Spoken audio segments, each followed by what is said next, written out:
And no chance here for Dallas.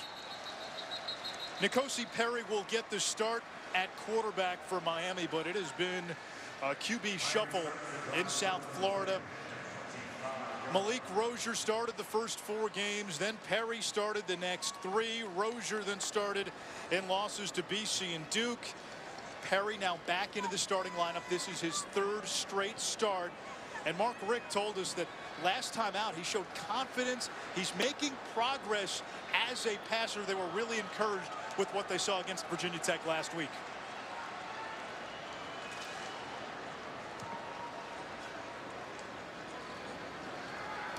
Perry's first pass is batted down, ruled incomplete. Rashad Weaver got to it, and you're going to see this spread look now, Ahmad, from Miami with, again, as Roddy said, no scholarship tight ends.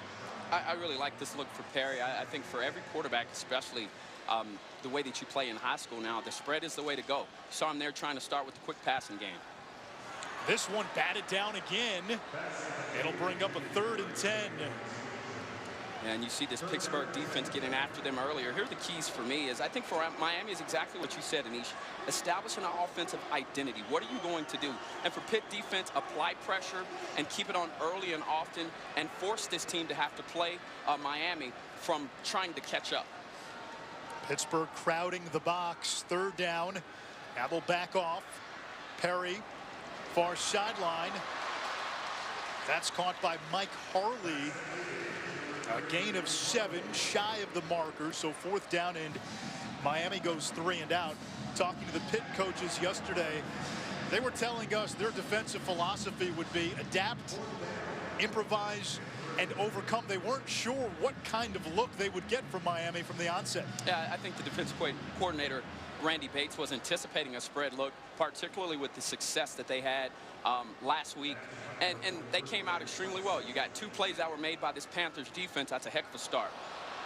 Jack Spicer does get a nice bounce, and that is going to be downed inside the 35-yard line, only a 36-yard punt.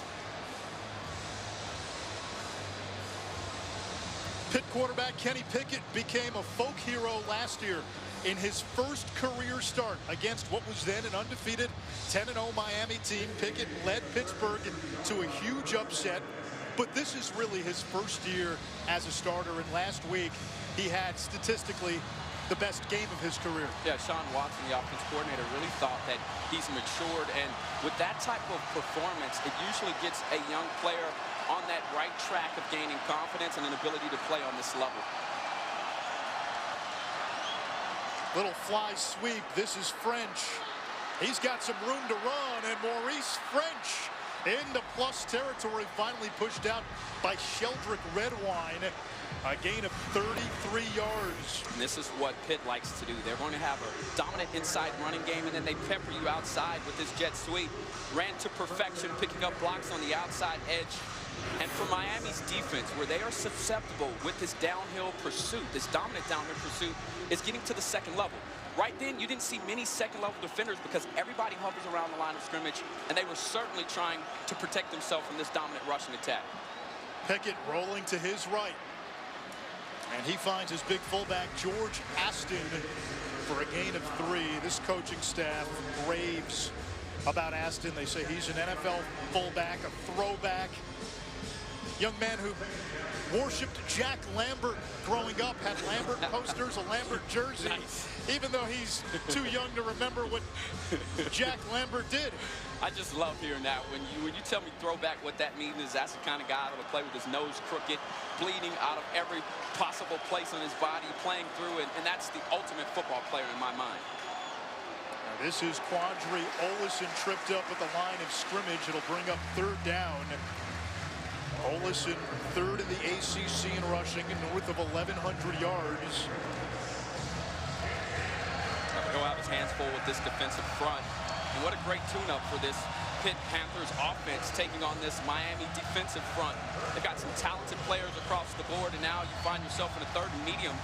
And here's where, if you are Pickett, here's where you make the difference for your team. You've come out, they're going to put the ball in your hand. I would expect some type of quick passing game to get the ball out quickly. Pickett under pressure. And he is sacked.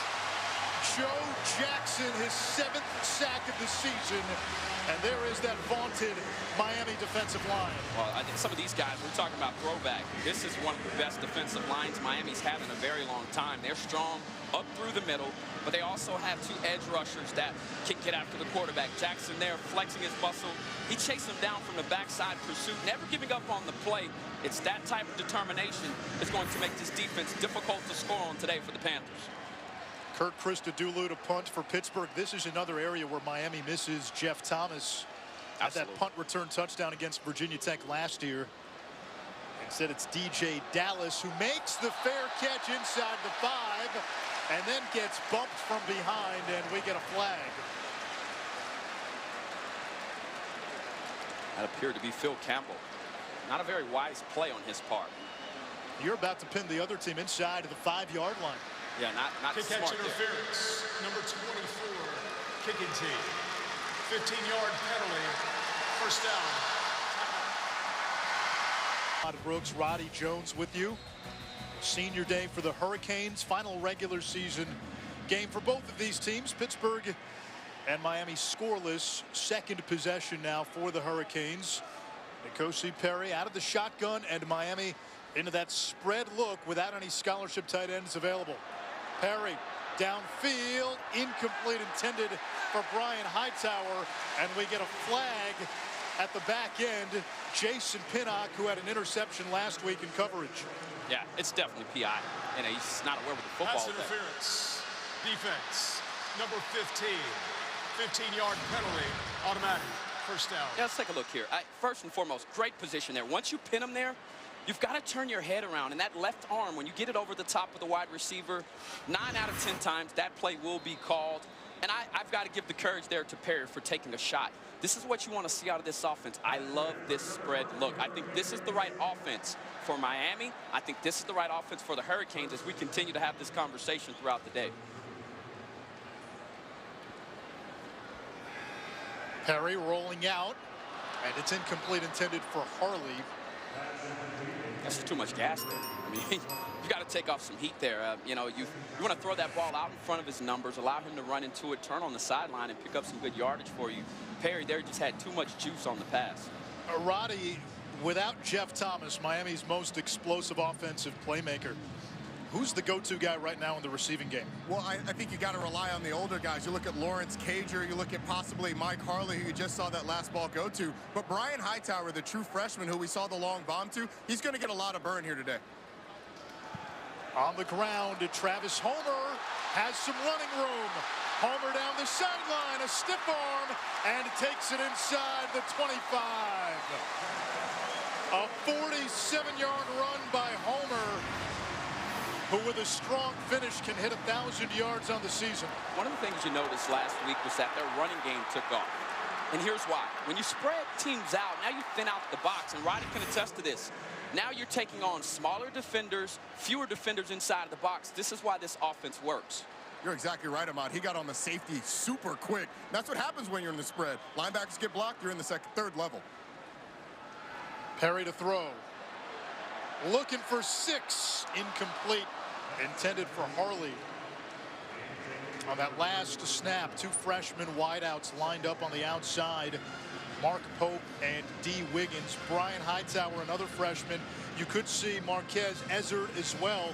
Those 4, all true freshmen. And wow, today and possibly the bowl game will be a showcase and an opportunity for those guys.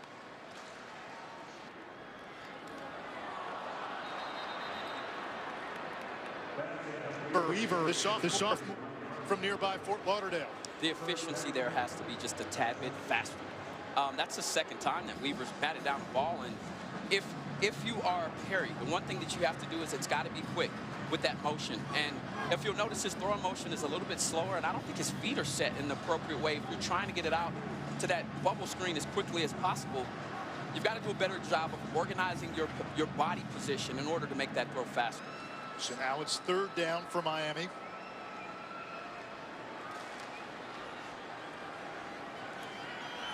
Perry again to the air. Incomplete. He was looking for Langham, broken up by Dane Jackson, Pitt's best cover corner. And it'll bring up 4th down, and Miami will send on the kicking team led by Bubba Baxa. That was just a fantastic play there from Jackson. It's very aggressive. 6 foot, 185 pounds, redshirt junior from Pennsylvania. All over the wide receiver and now forcing them to a field goal opportunity. A 37-yard attempt for Baxa. 7 for 10 on the season, and they get a whistle. Prior to the snap, timeout, Miami. Their first of the half. Look, it appeared as though they had 10 on the field. Mark Richt called. Michael Jackson, Jaquan Johnson, Malik Rozier, Gerald Willis among the 26 seniors being honored today, playing their final home game for Miami. Miami has 11 men on the field now as they will attempt a 37-yard field goal. It's Baxa. Hurricanes had to burn a timeout because they only had 10 on the field. Yeah, that was the redshirt senior, Daryl Langham, who came out late on the field.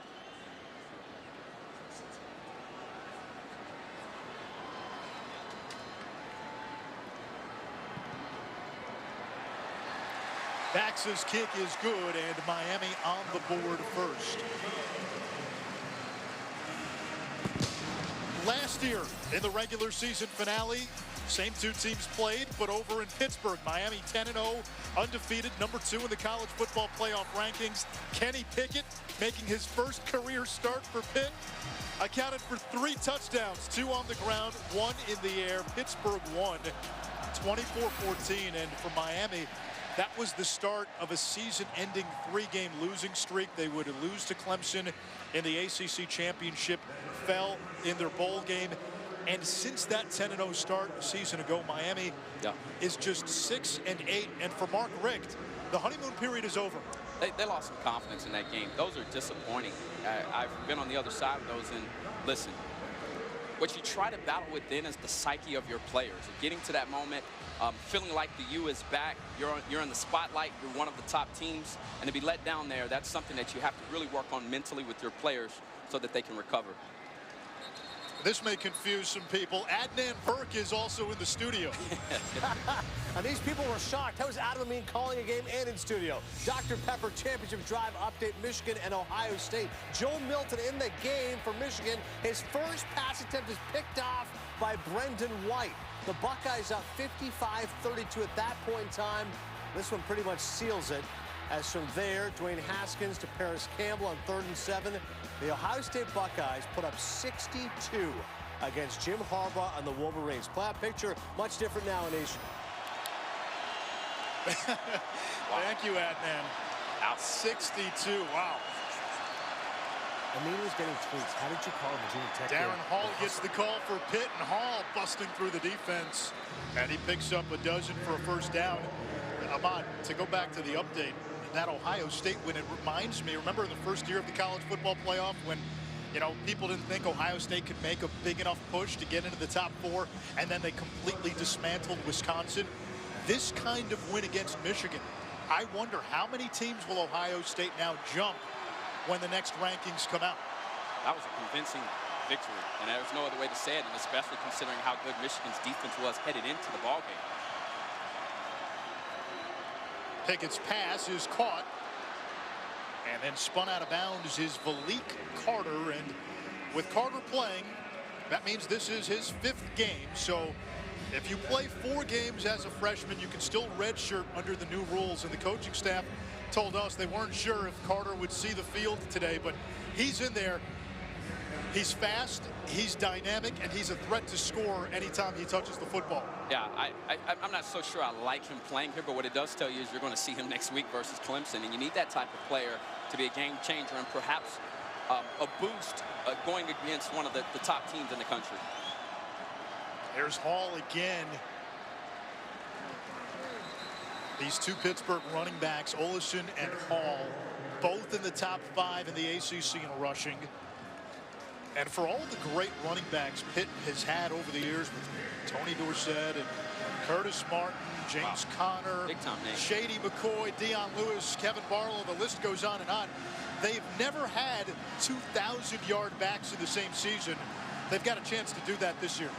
And I'd hand it off to those animals right here in this particular situation as they bring in George Aston, their fullback. Look for the football to go right behind him. Here's Hall, and he is ambushed in the backfield. Michael Pinckney making the play. He was suspended last week.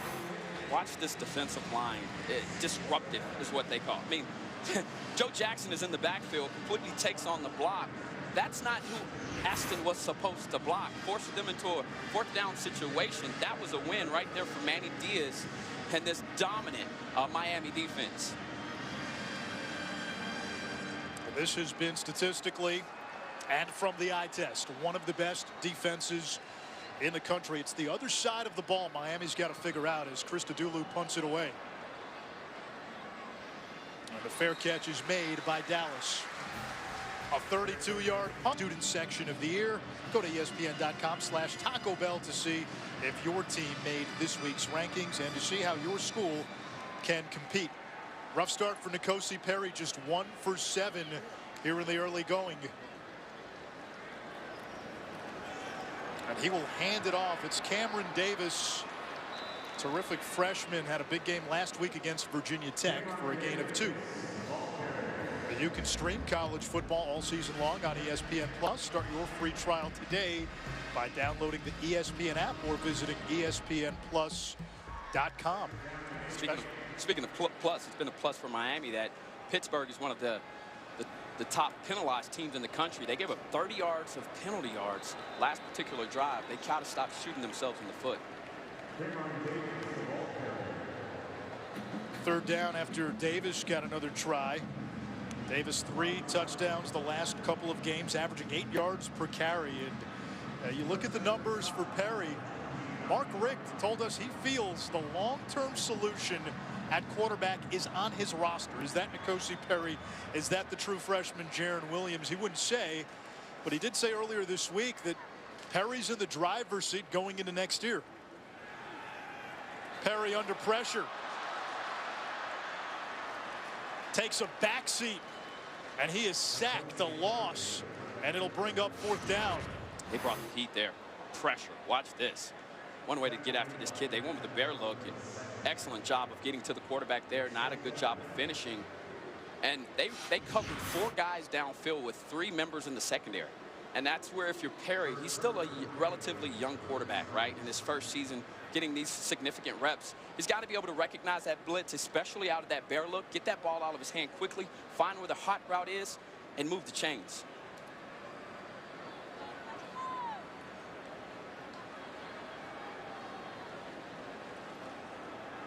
Zach Fiegels this time to punt it away. Line drive punt. It chases Arujo Lopes back, and Miami will down this inside the 20, a 55-yard kick. Both offenses still trying to get on track. This past week, Manny Diaz was disappointed because he's not garnering the attention that he deserves, but statistically, one of the more dominant players in all of the country. And they say he's a little bit undersized, but his specs are almost the exact same size as a former great from here, Ray Lewis. Little speed option now.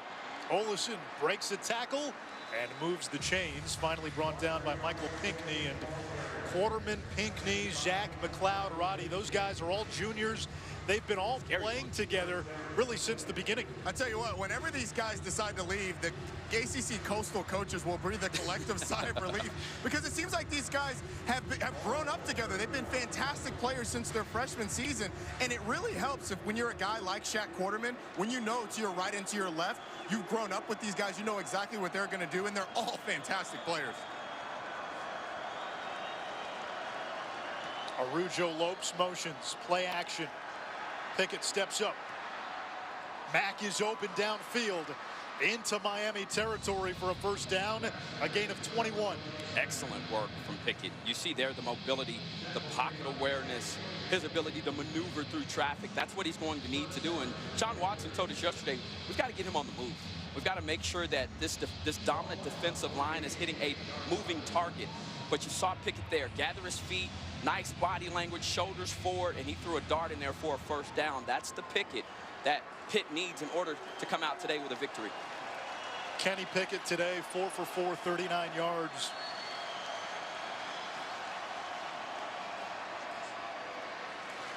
That's Malik Carter, only a yard. That was a tough yard. And the cut there was on a dime. The explosive nature of this young man, he is going to be a fine player around here, and they love this jet sweep. And, you know, you talk about Joe Jackson already being very involved in the ball game, has a sack already, disruptive on a third down, and now he comes back and tracks down the most dynamic athlete perhaps on the field for both teams, and Carter with a nice tackle. Well, Lamont, that's an offensive player's nightmare when you're full speed getting that jet sweep, and then all of a sudden you see big number 99 come across the line of scrimmage. The give to Hall, sheds one tackle, and then charges upfield. The ball comes out. Bandy looked like he'd done it.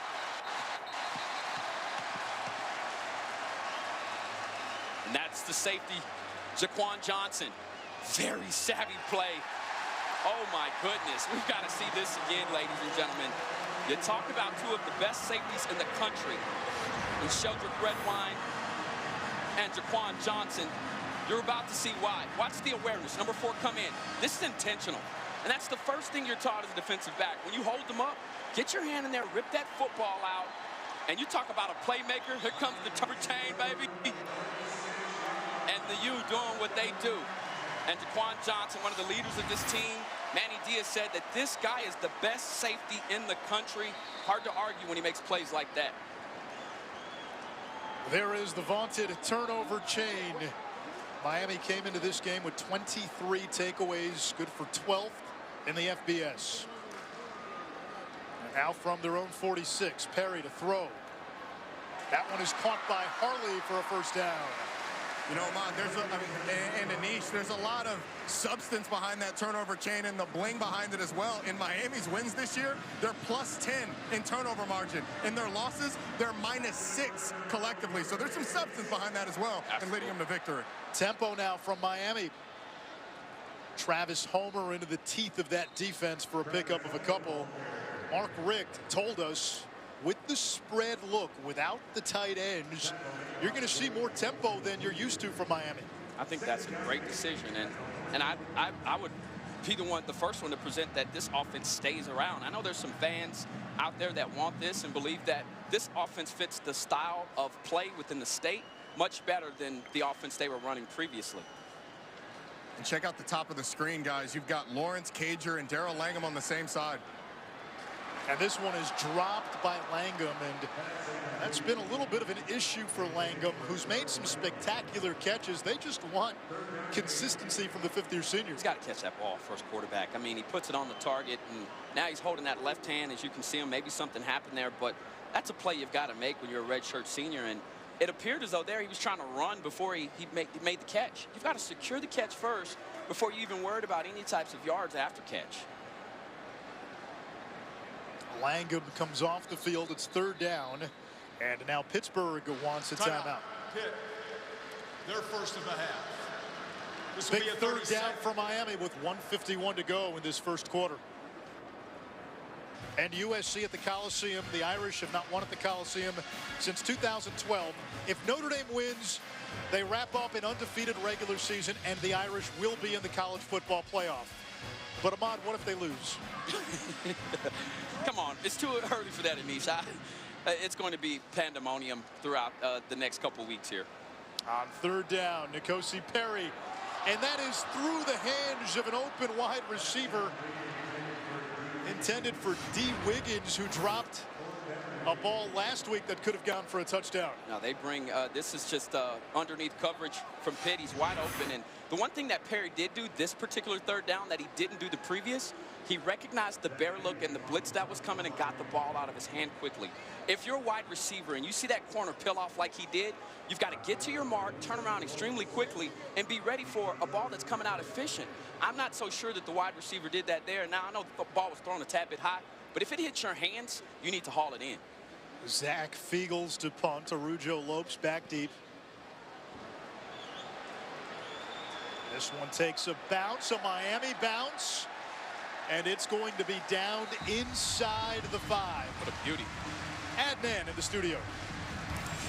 All right, Anish, it's the Vicks Vapo Cool moments of relief. The Iron Bowl. When's the last time Auburn, 24-point underdogs, hanging with Alabama? But here's Tua Tagovailoa on the 7-yard touchdown run. 7-0 right now for the #1 team in the country. Anish, back to you.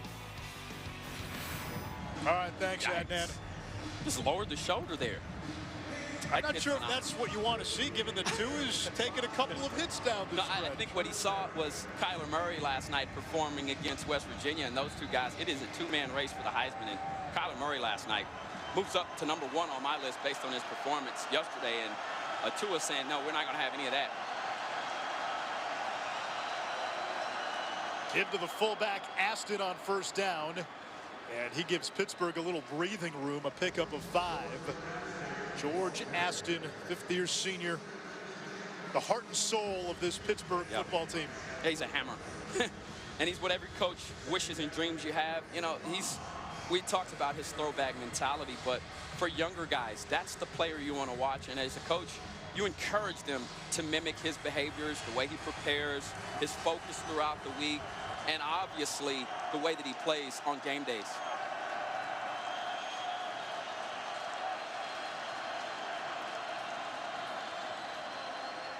Now it's Olesen. Nowhere to go. 3rd down. Pinckney on the stop. You're seeing the speed of this Miami defense. Those creases, those lanes, they tighten and they close extremely fast. And this is what they're known for. Now you get them in this 3rd and medium situation. And Manny Diaz, who told us early in the week, the perception of our defense is that we blitz all the time. He said, that's not true. We normally only blitz about 20% of the time, but when you watch their downhill pursuit, it oftentimes looks like a blitz, but it is not. These are the times where Manny Diaz likes to drop his guys back, let them be athletic, clog up passing windows, and force an error from the offense.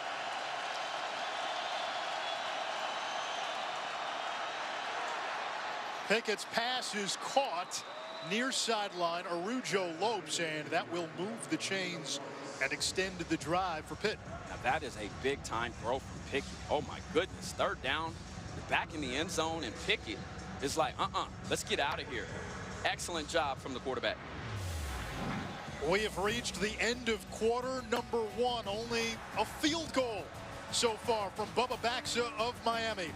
A battle between the last two. Coast ball presented by PlayStation 4. And it is Pittsburgh and Miami. Start of the 2nd quarter. Hurricanes with a 3-0 lead.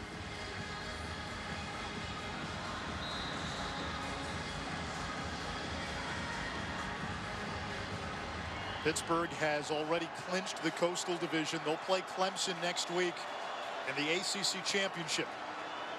On first down, this is Darren Hall rumbling up the middle. And, boy, there's so many options for offensive coordinator Sean Watson with those two. They had 200-yard games this season in back-to-back weeks. They're dominant. I mean, Roddy, what do you think of this duo as a whole?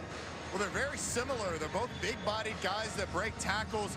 Hall's a little more of a slasher, a one-cut, get-up-the-field guy, and Ollison's going to finish behind his pads and absolutely punish tacklers. So we're seeing what makes them so good, and it really fits going against this Miami defense because the creases are going to be open, but they're going to be quick. You got to hit them quick. And this is where Pickett has really developed the command at the line of scrimmage. Pickett in trouble and engulfed. A huge loss. Jackson was in the backfield. John Garvin was there as well. And it'll set up 3rd and long. This is one of those plays I was talking about where it looks like a blitz. I mean, you tell me, does this look like a blitz or not? It's not. This is just a team that is anticipating the run, and they went play action. So what do they tell quartermen to do? If the ball's not going there, go get the quarterback. And this kid, this is exactly what he does well. He's a savvy football player, very intense when it comes to parts of the game where it's all about attacking. Excellent job from the Miami defense. Now you put him in this 3rd long situation. Can Pickett have a similar 3rd down as he did previously, where he stood tall in the pocket, found a target downfield, and converted on a crucial 3rd down? Pickett backpedaling, gets rid of it. It's complete. No gain. French with the catch. And Pittsburgh will have to punt it away. Javonte Dean made the stop. Now this Miami defense has come to play Now, with both of these teams taking care of what they needed to last week, Miami secured bowl eligibility. Pitt clinched the division. Both coaches were asked a lot about, well, what are you playing for? Well, the winner of this game guarantees themselves a winning season. Pat Narduzzi told us, I want to go into Charlotte and the ACC championship coming off a win. There's positive momentum to be carried. And listen, Mark Richt, this is a team that had been in free fall up until last week. They're looking to build off of that as well. Indeed. Christodoulou gets this one off. Dallas lets it bounce. And it rolls out of bounds at the 33-yard line. A fall. They're about to start the second quarter, and Anish, back to you. May the Schwartz be with you, Albert. And they've pulled a few stunners on Nick Saban. Of course they have. First down and 10 for Miami. N'Kosi Perry, the quarterback, just 2 of 10 passing. Perry will throw. Dangerous pass. And it's brought in for a catch.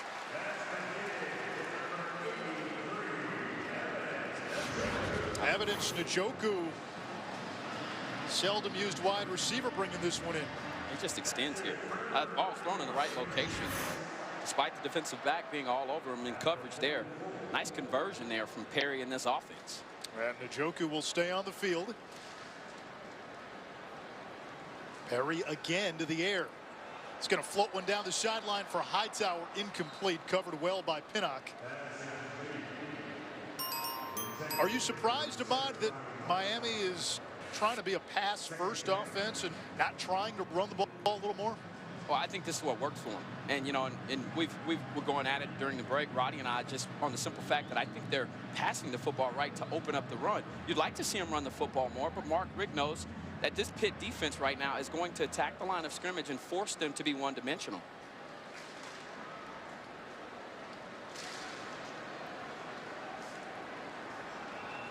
On the ground here on second down, and DJ Dallas tripped up after a gain of a couple. Woo, Hamlin running that lane. Jeez. That is how you play safety now. I mean, you get downhill, and that's a one-man show there. That open field tackle on a very good back. I mean, watch him come out of nowhere and shoot. I mean, that is a big-time play. If not, that play bust for a big one. You're right, Ahmad. That was a fantastic play by Damar Hamlin. But if I'm Miami, I like that matchup against my running back. One-on-one, let's go back to the run and keep getting that. Eventually, we're going to win. Good point. Pittsburgh shows pressure. Perry's pass, a little too hot, a little too high, and a late flag. Dane Jackson on the coverage. Njoku the target. He's very aggressive. I talked about it earlier. He is assertive out there on the edges. Pass interference, number 11, defense, automatic, first down. Yeah, and there you go back to those penalties. This is one of the more penalized teams in the country, and I don't really necessarily mind the aggressive penalties, but if you're Jackson, you've got to know where you stand here. And he was already in good coverage, and this is his style of play. I mean, they get in your face. He's long, he's physical, and he's taking on some wide receivers with that same length, and you have to get at them early at the line of scrimmage in order to prevent them from getting into their routes.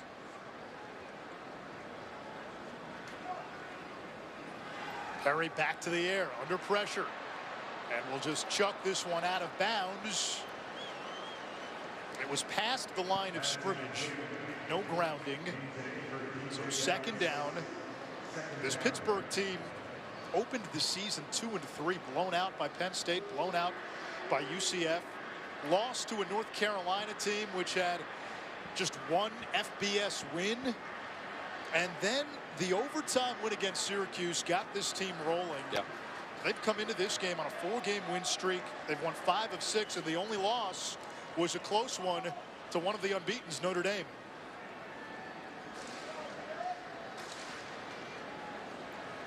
Linebackers cheat up for Pittsburgh now. Drop back. They'll blitz the linebackers. Perry going over the middle.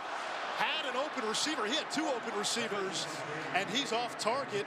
No, he was not off target. No, he was on target. He recognized the blitz. He saw the pressure coming. He changed the snap count. He did everything he didn't do the first series on third down. The wide receiver has to turn around and catch the freaking ball. Cager here doesn't even turn around. He sees it's a hot route. Perry did everything he's supposed to. He recognized and he corrected a mistake from early on in the ball game, Anish. That was the wide receiver's mistake. That's where you miss it, Jeff Thomas. Instead, it's third down. 16, or rather third down and 10 to go. Perry again, a shot downfield. Contact. And no penalty marker. D. Wiggins, the intended receiver. Dane Jackson again on coverage. So now fourth down. This kid, he's going to be a great player at the next level. Watch the coverage here. You see the head back here? It's what he didn't do the previous play. He's already been called for 2 pass interference calls. The first one, he didn't turn around for the football. Now, you see that there. This is an opportunity where you know that Jackson is continuing to grow. And I'm going to tell you, guys, having played the cornerback position at the University of Texas, this kid has the goods. He's going to play at the next level, and he's going to make some NFL team very happy with his coverage ability. Fiegel's a high kick. And a fair catch made by Arujo Lopes inside the 10-yard line. Pitt still looking to get on the board. Money through the Young Men of Tomorrow Foundation to purchase 100 turkeys. Crowds flocked to the One-Way Tabernacle Church of the Living God Monday. Quickly, the food supplies dwindled. So Athletic Director Blake James, Senior Associate Athletic Director Cheryl Jackson, they went to the closest grocery store to help replenish the supply of turkeys. And Jackson, his pastor, his teammates, and UM officials, and the radio broadcasters wound up making 2 emergency grocery runs to feed the folks who came to church for a Thanksgiving meal. Goes to everybody involved there. That's what you like to see this time of the year as Quadri Olison picks up 6. Yeah, he's always falling forward. I mean, the guy just runs behind his pads. He's the type of player that if you're a member of the secondary, you know you better bring it. When you're trying to drag him down, the size that he has at 6'2", 225 pounds, when he's leaning forward, you've got to be really coming in with some force to push him backwards.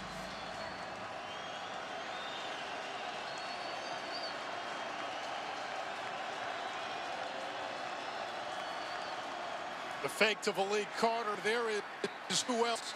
Joe Jackson in the backfield. Not shoeless Joe, Adnan. Yeah, Anish, I'm waiting for some baseball talk here. You're fired up. James Paxton now in the Yankees. Meantime, Auburn, Alabama, Tua Tagovailoa to Henry Ruggs. 4-yard touchdown. Bama's up 14-7 with the cleats on. Anish? All right, Adnan, thank you. Joe Jackson, man, wow, that play there. Let me tell you what happened. He took the jet sweep and the quarterback on the same play. I don't think you could be off to a better start than Joe Jackson is right now. He is dominating this Pitt offensive line. Already 3 TFLs. This pass is batted into the air and it falls incomplete. That was John Garvin, who plays opposite Jackson. They call him Neo, and it's 4th down. Yeah, we haven't even called Garvin's name, and he came into the game second on the team in tackle for losses and sacks. This defensive line, and I think it's led by Gerald Willis, the defensive tackle, they are littered with NFL talent, and I think they rival that group, Clemson, who we know has 4 guys also of their own that could play in the NFL, but you need to watch this Miami defensive front to really just understand how good they are. Yeah, and if you're Pitt, you get to see this Miami front, and then you see that Clemson defensive front next week in Charlotte. Christodoulou gets this one off, and Dallas makes the catch of the 35. Across the 40, DJ Dallas turns upfield. He wants blockers. Dallas has a convoy. DJ Dallas, touchdown. There is a penalty marker, however, back at midfield. Yeah, it's coming back. But boy, what a run from Dallas. And the initial making 2 guys miss was brilliant. That will be upheld, but what won't be is it appears as though this thing is coming back. Jeez, that was a highlight.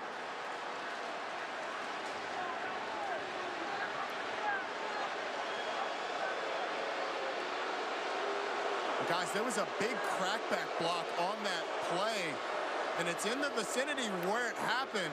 We could be looking at a discussion about possible targeting here because it was a hit up high. During the return, personal foul, targeting. Number 52, return team. The play is under review. That's Patrick Joyner. So the touchdown will come back. They will review the targeting call while we step aside. Things one, if DJ Dallas had signaled for a fair catch. The second thing is a possible targeting. Originally, the official said it was Patrick Joyner. Now they've corrected it themselves and have said it was Travis Homer who was flagged. It's not. Okay, that's what I'm going to say. It's not. Where else do you block this guy? Listen, he goes as low as he possibly can. He gets as in front of him as he possibly can. I don't like this call. You just picked up a game-changing play for the Canes on a play like this. I mean, listen, I've talked about it all year long. The targeting call needs to be reviewed in the offseason.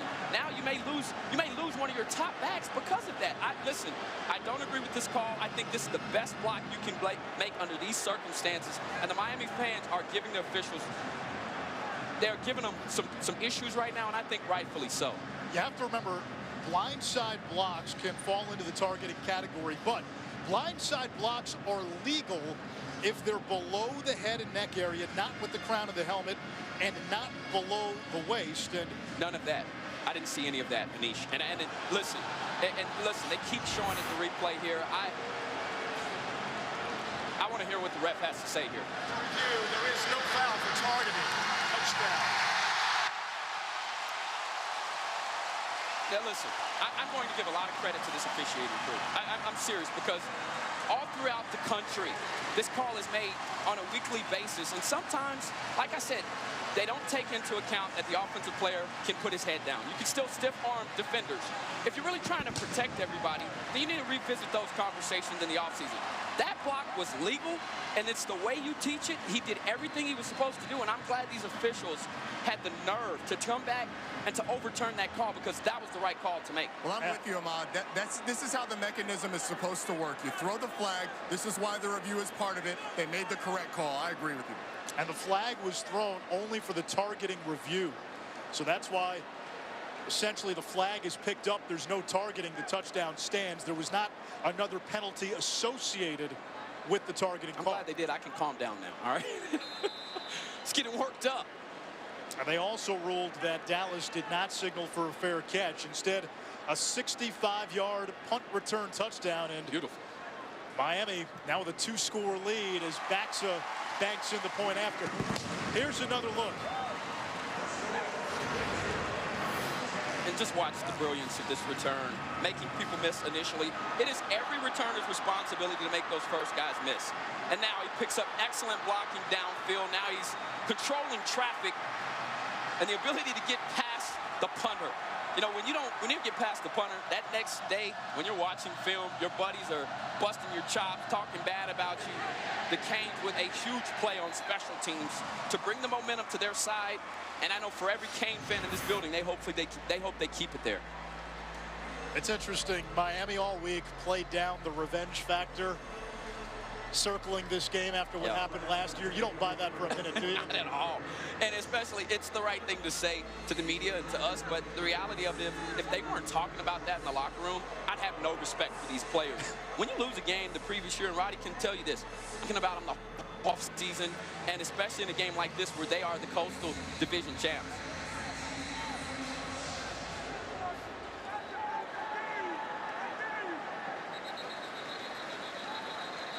Tonight, 8 Eastern on ABC. Number 3, Notre Dame looking for an undefeated season. The Irish will visit old rival USC at the Coliseum. Notre Dame beat Pittsburgh 19-14.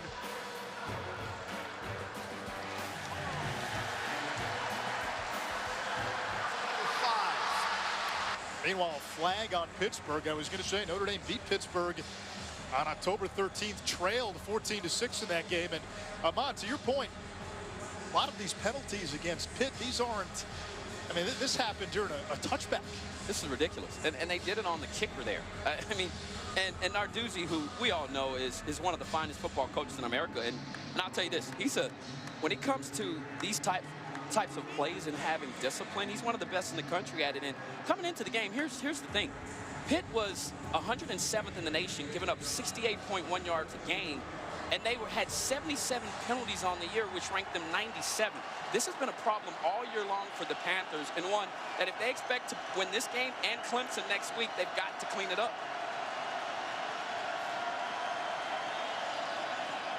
Play action, Pickett to the air. Looking downfield, but the receiver French covered well. Yeah, and that's, you know, this young quarterback, Trajan Bandy, I really like him at 5'9", 188 pounds. He's your build. Miami. Oh, yeah. But let me tell you what I like about him, the way he maneuvers his body. You see him there cut off the wide receiver, prevent him from getting over the top. And let me tell you something. If you haven't watched him, he is aggressive. Do not look at him based on his size. You've got to dig into his chest and find his heart. The #1 factor to being a cornerback is being competitive. And I don't care what size you are, but when you're that competitive, as this young man Bandy is, you've always got a shot to compete at this level. 3 pass breakups last week at Virginia Tech. Had a couple of interceptions in a game against Virginia earlier this year. High snap. And the flag is down. Full start. Number 78, offense. 5-yard penalty, 2nd down. Right tackle Alex Buchser. This offensive line has been a pillar of strength for this Pittsburgh football team. They're up for the Joe Moore Award. That award is given to the best offensive line unit in the country. And, of course, Joe Moore, a longtime O-line coach at Pitt with Mark May and Russ Grimm and those guys in the heyday of Pitt football. But this is a bit of a different look. They had the same starting lineup, 10 straight games on the O-line. You're right. Connor Dentino at center for the injured Jimmy Morrissey. Bryce Hargrove slides in at left guard with Dentino moving over.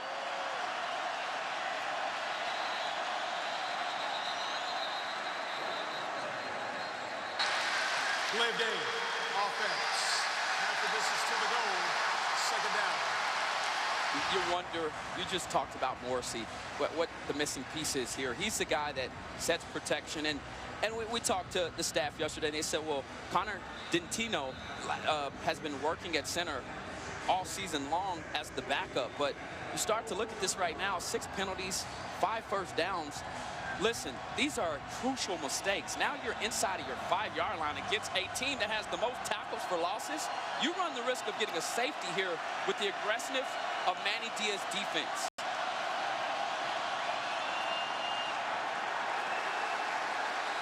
Nowhere to go for Darren Hall. And it's going to bring up 3rd down. 4th TFL for Miami. And as you said, Ahmad, they average more than 10 a game, tops in the country. Well, they just play behind the line of scrimmage. You saw the ball get off from Jackson there, the way they shed blockers, and their willingness to work together to create negative plays, tackles for losses, sacks. And this is an opportunity for them to pin their ears back, get after the quarterback. Pickett is a sophomore quarterback. Look for them to get some type of look that will confuse him. It appears as though they've got a 4-man rush. In these cases, you either bring the house or you drop the house. Pickett to French. Little stutter step. And able to give Pitt at least some breathing room for punter Kirk Christodoulou, who is coming off his best game of the season. But what Miami has done in this first half, they've won the field position game. Yes, they have. And another chance now for DJ Dallas, who took the last punt, 65 yards for a score. And we thought this was an area where they would miss Jeff Thomas. Well, that last play, I mean, you know, you've got a spark here, and who knows? I'd kick it away from him here. I'd do some type of directional kicking after a play like he just made. I don't think you want any part of that again. Good kick. Chasing Dallas back. He'll let it bounce. And Pittsburgh flips the field. This will die down inside the 15-yard line. A 72-yard.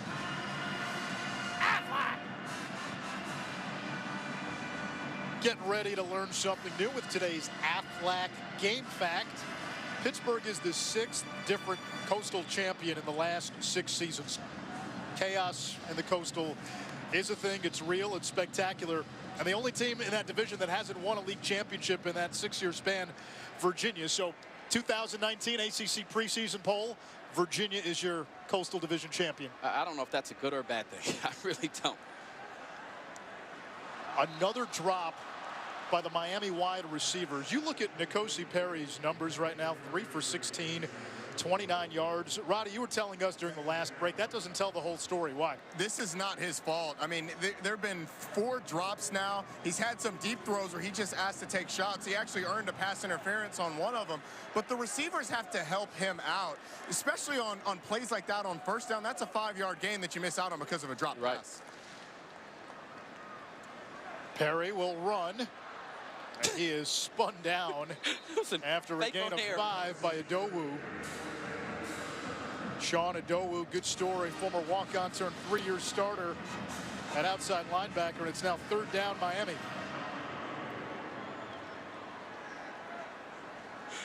I don't know what was going on there, but there was clearly, I've never seen that. The good thing is Perry just went through with the fake. A little bit too, yeah. Seriously. You're like, is there a guy there that I'm not seeing? Timeout Miami. We check it on going. He doesn't stop. Oh, man. That was great. I mean, you got to give Perry credit, though. I mean, the young sophomore is like, hey, listen, or pardon me, the freshman. He's like, hey, I'm a follow through with what I'm supposed to do, you know? And then, you know, you talked about those drops. Roddy talked about it. He's had 3 overthrows that were completely Perry's fault, 4 drops on the day, and then 1 bullet in the flat that just needed more touch. But I think all in all, I think this offense fits him. Here's the next step for me for Perry. Put some pressure on this defense with your feet. Cause them to respect how you run the football. And oftentimes, particularly when they drop numbers back, there's some creases. On 3rd down, sometimes that opens up opportunities. And don't take that part of your game away. Add that to your game and add that dimension, and I think it helps this offense. Dallas in the game split. And this one is caught. It's a catch by Lawrence Cager. Big 6'5" target with a team-high 6 TD receptions. Well, he owed Perry one after missing that hot route early on. And Cager there, you see that's with that length. You know, it's like playing basketball. He just can body you up. And if you're Perry, just throw it outside. That length will be able to reach the football. That's a good 3rd down conversion for this offense. Now, can they keep it going? Cameron Davis now in the backfield. Davis gets the call and powers forward to about the 30. Well, it's interesting, Anish. Early in the game, we talked about the fact that Miami has no scholarship tight ends available today due to injury. So we've seen them mix it up. We've seen them go 4 wides. We've seen a running back, and a full. Here now they have 2 tailbacks in the game with DJ Dallas and Cameron Davis. So they've mixed it up to try and create that tight end look.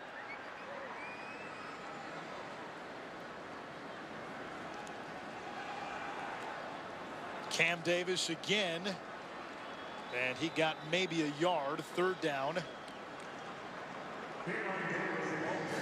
Now Pittsburgh's defense has done its job.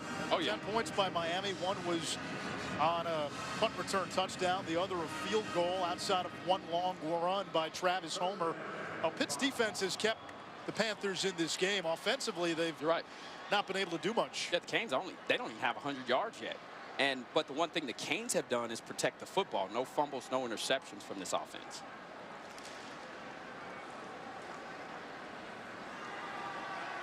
Perry's going to throw, and another drop. Harley, that would have likely been a 1st down. Instead, it's 4th down, and the punting team comes on.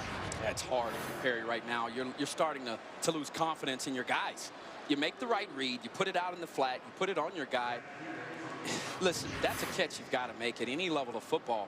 I think if it hits you there, and you can see the frustration on Perry. The one thing is, if I'm the coaching staff, I'm talking to him now. If I'm an older player on that sideline, hey, keep the faith, young fella. Keep the faith.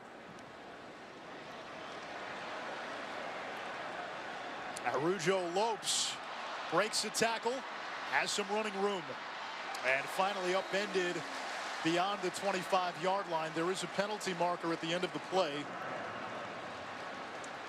That was an outstanding tackle. Wow. Who says running backs can't tackle him on? That's DJ Dallas down there making the tackle.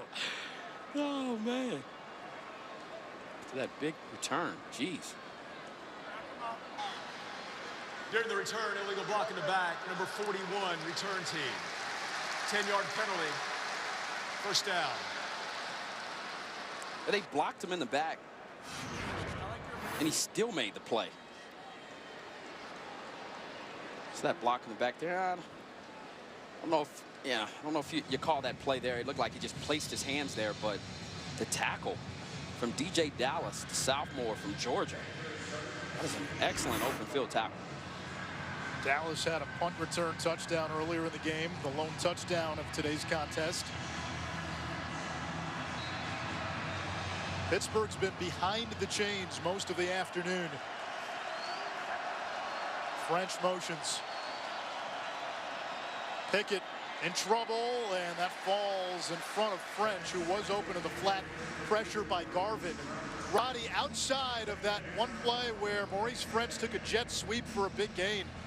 Pitt really hasn't been able to do anything offensively. This defensive line has been dominant. Ahmad talked about the fact that they have 4 guys that are going to play at the next level, and it doesn't matter. In the run game, they've gotten pressure and created tackles for loss. If not for them, for the linebackers. In the pass game, if they haven't gotten pressure on Kenny Pickett, they've gotten their hands in the air and knocked down balls. They have absolutely controlled this game.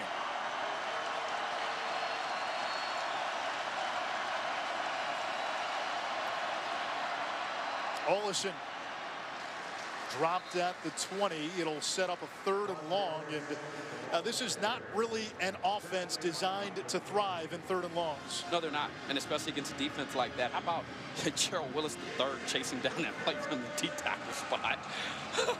Oh man, you talk about an embarrassment of riches, and you know, if you're Kenny Pickett right now, you're seeing a glimpse of what it could be like next week. So calm down. There goes Sean Watson, the offensive coordinator, behind the window frame there, and you know, he's got his hands full. He knew that yesterday. He's got major respect for this defense.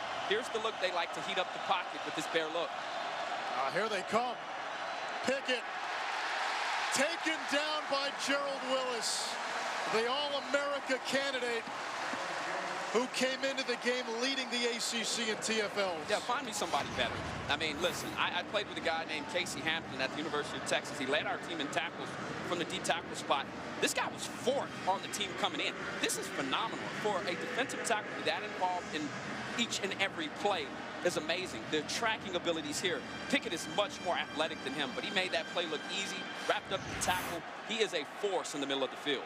So Chris Dedulu will punt from his own end zone. Last kick flipped to the field, 72 yards.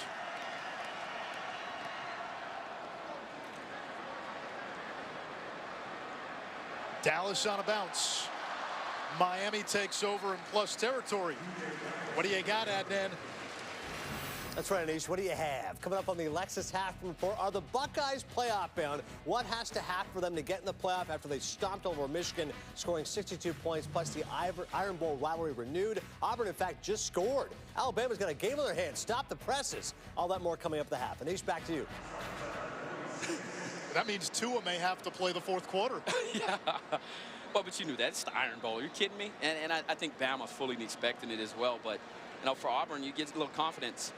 And if you're this Miami offense, catch the ball.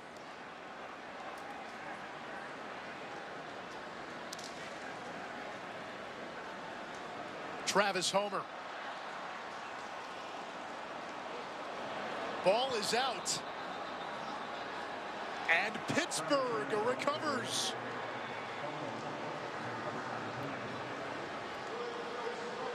By the defense. First down. Whoa. Reynolds here and Hamlin, 2 thumpers. That ball is completely out. Great job of peeling back. It appeared as though from Rashad Weaver getting that left hand in there to poke it out. And that deflates you if you're Miami. Because now you get the ball 7 minutes. The offense, the defense was playing good ball, your defense, but they need time to get fresh. And what you don't want from a dominant defensive line like Miami has is for them to be able to get worn down. And so now this offense is back out on the field for Pitt. They come with a different look with trips, bunch look on the outside edge. Pickett will run the opposite way, throw downfield. He's got Olesen for a first down at the Miami 40. And for as poorly as Pitt has played, the offense stuck in quicksand, the penalties. Less than 3 minutes to go in this first half. They still have a chance to make this a 1-score game going into halftime. That was outstanding creativity there. You know, you go trips to the left. You get the entire defense thinking that the ball's coming to the field side, and you go back and you boot Pickett out, which puts him on the move, which is what they need to do, and you slip Olesen out on a streak route for a good first down yardage.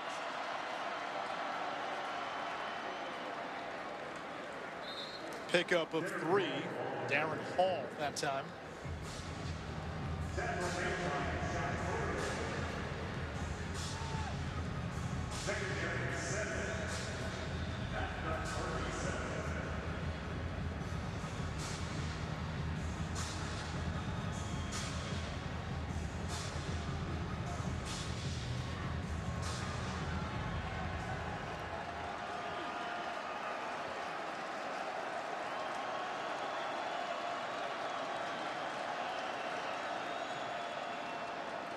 Trickeration. This is Taysir Mack, and he is dropped back at the 45-yard line.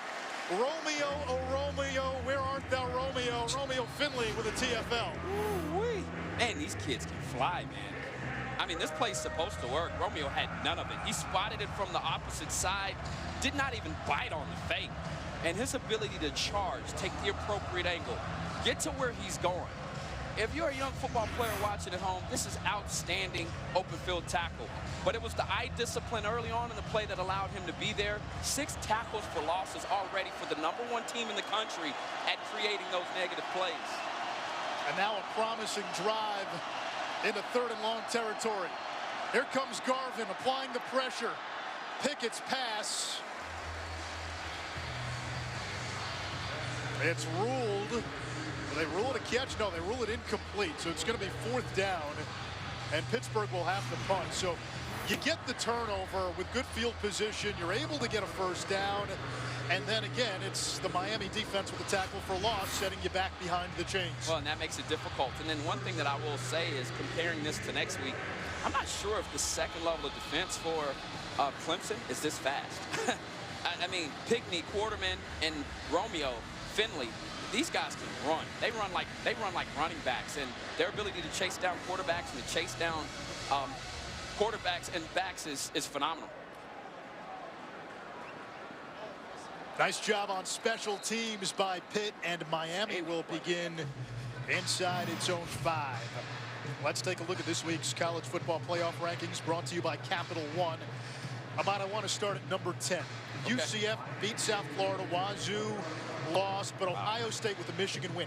How far up do the Buckeyes move? I don't think you can move them past Georgia. What about Oklahoma? I think Oklahoma is a strong possibility, especially the way that their defense is playing. And you could argue and say the same thing about Ohio State's defense, but I think that's conversation for another day. Oklahoma hadn't been a ranked opponent until last night. They lost to Texas in the Cotton Bowl. So for me, that's enough for Ohio State to at least go below Georgia, and that would put them in that 5th spot. And I think it all determines on what happens versus Northwestern. They've got their hands full with Pat Fitzgerald and that crew. If Oklahoma and Ohio State win their conference championships, that could be an interesting and heated debate for the inclusion of one of those teams in the college football playoff. Because the case for Oklahoma would be you had one loss, and you now have a chance to avenge it. And they're looking for that, you know, and it was just interesting talking to them last night. And I know if you're the Texas Longhorns, yeah, you want to play your arch rival again, but listen, Kyler Murray is playing out of his mind, and he almost brought them back in the 4th quarter against the Texas Longhorns. I'd be scared of that matchup, and I think Kyler Murray is playing at the highest level right now. He is the best player in the country, in my opinion, and if that is the case, I think he could prove that, and they could certainly redeem that loss. Miami will take a 10-0 lead into the locker room. Not a ton of offense in this game. Miami's only touchdown, a punt return by DJ Dallas. It's the holiday season. I know Adnan and Jesse counting down to Boxing Day. Generate some offense. Find some ways to make some plays, get your playmakers the ball, and score touchdowns. Short kick by Bubba Baxa. And here is Maurice French looking to spark Pittsburgh on special teams, but is tackled shy of the 25. Down to Ronnie Jones. Well, Anish, I caught up with both coaches at halftime, and Mark Richt said that he was just going to tell N'Kosi Perry, keep doing what you're doing. He admitted that the receivers have not given him much help, so his young freshman, he was just going to tell him, calm down and continue the course. In terms of Pat Narduzzi, he acknowledged that Miami was living in the backfield, especially on the run. and really said that they knew it was going to be a defensive ball game. He had a big problem with that special teams touchdown that they gave up. He was obviously very upset about that. But offensively, he pointed to the fact that they've missed more blocks in this game than he had seen in recent memory. Also 7 penalties for Pitt in that first half. Malik Carter in motion. Quandre Olison straight up the gut. And out to the 28-yard line, a gain of 4. And you talked about missing those blocks, Roddy. I think a lot of that had to do with just how dominant this defensive line is. And they're having this issue this week. They're going to have it next week. I think you've got to continue to try to soften up this defense. You know, punch them right in the middle, attack. They are an aggressive bunch. And Gerald Willis with a big sack. Jackson has been outstanding. Garvin has made plays. I mean, listen, this group is deep. But the one thing you don't want to be is you don't want to be scared. Attack them. You're Pitt. You're the Coastal Division champs. And take it to them.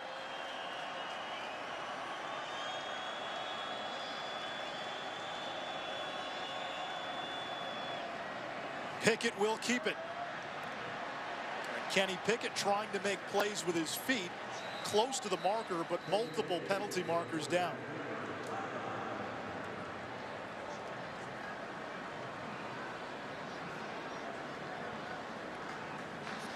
Holding, number 2.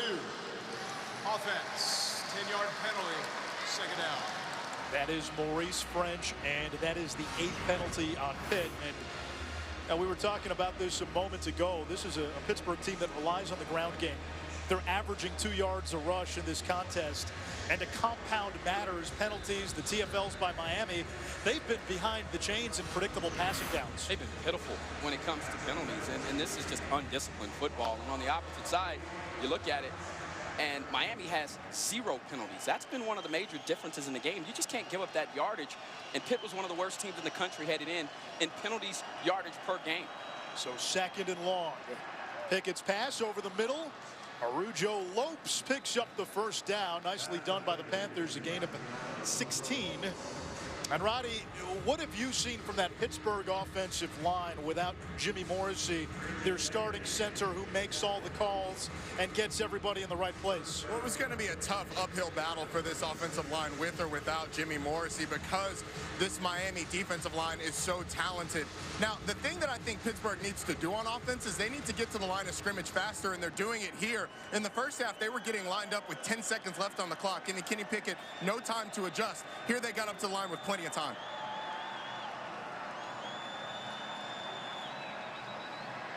This is Darren Hall, and Miami not fooled by that play action or what looked like it could have been play action at all. They knew it was coming to the running back. Yeah, and the one thing that this defensive front does for Miami, the way they shed blocks and disengage with blockers, it's spectacular. And if you're one of these players, and especially the linebackers, you're able to really flow freely behind them. From Porterman to Pinckney to Finley, McLeod, these guys, they run. They're able to because of the way that the defensive front eats up blocks and makes it extremely easy. Now you're in a 2nd and long situation. But I will say this, Pickett has thrown some balls today that has given me confidence that this young man has the goods back there. Use your feet when you have to. Edge pressure, Michael Jackson on the corner blitz. And they're going to say Pickett is down. So that time Miami brought the corner. And Pickett ruled down before he released the ball. Manny Diaz defense, this is what it does to you. I mean, this is just a boundary blitz, and you've got to be aware there. And if you're the wide receiver, Taser Mack, you've got to give your quarterback a heads up there. And then if you're Pickett, you've got to know that from a short distance like that, a speedy cornerback coming on what they call that cloud blitz, right? Cobra Blitz is something that's very dangerous. But Manny Diaz right there, the mind behind this defense, it's all about creating disruption and negative plays. And he takes his chances when he has them. And in a situation like this, it's one of 2 ways. He's bringing the heat or he's dropping back to cloud out numbers. Those are the only 2 options for Manny Diaz in this Miami defense. Pittsburgh needs to get to the 46-yard line and a flag down. Offense, 5-yard penalty, third down. And Anish, that was a situation where Pittsburgh broke the huddle with about 15 seconds on the play clock. They meander up to the line of scrimmage. It's down to 10 or 9 seconds on the play clock. By the time Kenny Pickett gets a shot of what the defense is doing, there's 7 or 6 seconds on the play clock. There's no time to adjust. Second time has been called for delay game. 9 penalties now against Pitt. They broke here late again, Roddy. I mean, you're already down to 7 seconds on the clock. No time for pre-snap reads for Pickett. Olesen has some room, and Olesen bullies his way to the 35-yard line, close to the original line of scrimmage, but well shy of the first down marker. And I think to your point, Roddy, about getting those plays in quickly, you know, that falls in the hands of the quarterback, and you saw Pickett prior to that play giving the motion like, come on, bring the play in. Because for this defense and as much things that they do up front, you've got to be able to get to the line of scrimmage, recognize the blitz, recognize where the pressure's coming from, and then get into your package. They haven't been able to do that because the plays are coming in so late.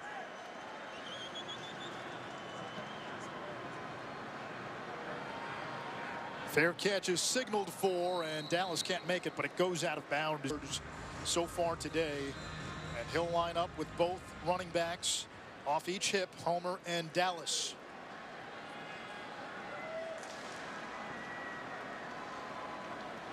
And the give is to Travis Homer, who was felled after a couple. Rick believes that the quarterback of the future is on this roster, and Perry's the first man with a shot at that. Perry's going to go downfield. Incomplete, intended for Harley, who's had a tough afternoon. It's third down, and Ahmad, to your point about Mark Richt, when he played quarterback at the U, he was buried on the bench because you had Jim Kelly and Bernie Kosar and then Vinny Testaverde. You know, you go down the line, the Miami quarterbacks through those great years, Torretta and Erickson and Dorsey. Jeez. And the other thing, Anish, to continue it, is what Miami fans thought they were getting in Mark Richt was a guy who was a quarterback whisperer. You look at the quarterbacks he had at Georgia, David Green, Matthew Stafford, Aaron Murray, all SEC caliber for basically his entire career. Perry, that's too high for Cager. And it's fourth down. Now look at some of the quarterbacks that Mark Richt has tutored in his career as an assistant for Jimbo, or rather Bobby Bowden at Florida State. Heard a few of those guys. Yeah. A couple of Heisman Trophy winners. You know, and to that point, here's the thing with Coach Richt, and I asked him how long does it take to implement your system? And he said until the guys mature and can handle it. Frankly, I think a lot of this has to also be about how you teach them and develop, and that's where some of the old school coaches don't always adapt. Dave from Anish. That big brain I was trying to sneak that selfie stick. I'm surprised you saw that, Anish. Pickett under pressure again. Gets rid of it, and this time Olesen can't hold on. Coming August 2019, 15 schools all on one network. A new place to call home. It is the launch of the ACC network. Comes your way this summer. Stay tuned. We'll see. I mean, and I think that leads us right into the conversation about what's the national perception of the ACC. When you look at the strength of the conference, I think there's a lack of elite teams and offenses and defenses, in my personal opinion. And I think particularly in the Coastal Division, they have not pulled their weight in this conference this season. On second down, Pickett running again. And takes a big hit at the 35. 3rd and 1 coming up. Wendy's fresh look at conference power rankings as Ahmad and Roddy give fans more on the hottest topic today. So this is how you guys see the pecking order of conferences. Ahmad, you have the ACC a notch below the Big 12. Roddy, you've got them at number 3. I do, and it's because the top of the ACC probably isn't the same as the top of the Big 12, but this is a conference that's likely going to have 11 bowl teams. So when you look at the middle, there's no week that you can look at in the ACC and say that's a definite win, because every team is tough. Now, the argument on the other side is there's only one week, and that's if you have Clemson on the schedule where you look at and say that's a definite loss. So you can look at it both ways, but I think this is a really great conference from top to bottom, maybe with the exception of Louisville. Yeah, I agree with you with the parity as Shaq Waterman was down on the field coming off, and that'll be a key. You hope that young man is back out on the football field for what he means for Miami's defense. And Here's the thing. Elite record, 10 ACC teams have been ranked this year in the AP Top 25 poll. I start to look at what you talk about with the parity of the conference. Outside of Clemson, who's really been in the conversation, frankly, for being a college football playoff team? Syracuse was on a run. They had some losses that knocked them out, but Syracuse is your best team and your highest-ranked team right now in the college football playoff rankings. Me personally, with this conference and the potential they have, I think you should have at least 2 to 3 teams a year that are competing for a playoff spot. Third down, a give to the fullback. And Aston will lose yards, so it's 4th down. Pitt to punt again. And remember, Pittsburgh beat Syracuse in overtime. I think the issue, Ahmad, really, go back to last year as you see Aston get stuffed. Jeez, this D-line. You had Clemson and Miami in the top 4 at one point last year, late last season. When Miami joined this league, they were at the time close to what Alabama is now, what Clemson is now. And they haven't come close to that. If Miami can ever get back to being the U, it's a tired narrative. Changes the entire perception of one league. I couldn't agree more, Anish. Dallas makes the catch, goes out of bounds. And the Hurricanes will get it back. Still haven't seen a lot of offense. Safety Harrison Smith goes one-on-one with the safety he modeled his game after. Our own Darren Woodson. Like it. And now Panthers quarterback Cam Newton inspired a family with a special message of hope and humility. Titans-Texans, the Monday night game. And speaking of Monday night football, the longest run in NFL history took place in a Monday night game. And it was by former Pittsburgh Panther Tony Dorsett. Sweet. Good history there. There's more to that, Ahmad, so you got to hold your anticipation. Good D there. Dorsett, a 99-yard touchdown run against the Vikings in 1983 on Monday Night Football. The 2 longest runs in the history of Pitt football by the 2 running backs on the current Pitt roster. Yeah. Quadri Olison with a 97-yard rumble just a few weeks ago. Darren Hall went for 92 against Duke. What's impressive, those 2 guys are 550 pounds combined, 225 apiece. That's what's so special about them. Their home run hitting ability. They can take it the distance. N'Kosi Perry. And he is sandwiched. It'll bring up a 3rd and long. Perry today 4 for 20, 37 yards passing. He's had receivers drop balls on him. He's had plays break down on him. Now, this hasn't been his best game. He'd tell you he can do things differently. But, Roddy, if you're evaluating N'Kosi Perry today, 4 for 20, 37 yards is usually a failing grade. Is it a failing grade today? No. I think I would give N'Kosi Perry at worst to C. He's hit guys in the hands, and they just haven't caught the ball. Looked like he wasn't on the same page with the receiver, and I tend to believe the quarterback when he throws hot and the receiver goes deep. On 3rd down, Perry looking for Harley. And it'll be another 3 and out, and Miami will punt. And the one thing I'd ask is here, how often has he run this offensive system? I mean, what are you asking of this guy right now? This is not the system they're used to running, but I think that it fits his skill set better.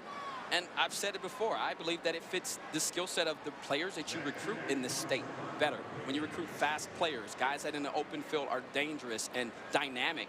I'd like to see Miami stick with this, and I think the rest of the country would not, because if Miami is running the spread, oh boy, look out. I mean, you talk about stacking up. One that hasn't won a division title in that span is Virginia.